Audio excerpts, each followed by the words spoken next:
એ સૈયારા મૂવીમાં એક્ટ્રેસને અલ્ઝાઇમર્સ ડિસીઝનો રોગ છે.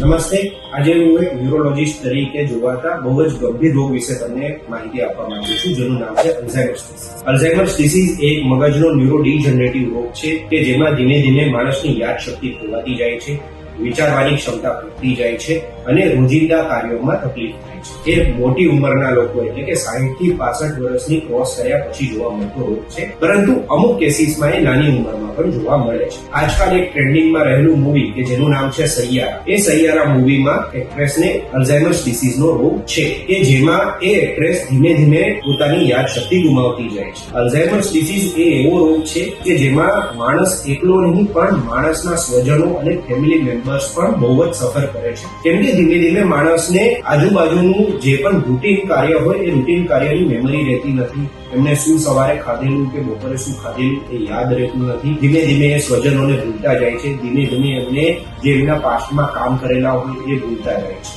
અલ્ઝાઇમર્સની ટ્રીટમેન્ટ માટે કોઈ એવી ક્યોર નથી કે જેનાથી આપણે અલ્ઝાઇમર્સને કમ્પ્લીટલી શરીરમાંથી નીકાળી શકીએ, પરંતુ આપણે આપણા વડીલોની યાદશક્તિને સારી રાખવા માટે ખૂબ જ ધૈર્ય રાખવું અને એમની સાથે વર્ક કરવું બહુ જ જરૂરી છે. તો આપણે અલ્ઝાઇમર્સ ડિસીઝને બને એટલો વહેલા આઈડેન્ટિફાઈ કરવો જોઈએ કે જેનાથી એ લોકોની ક્વોલિટી ઓફ લાઈફ આપણે સુધારી શકીએ.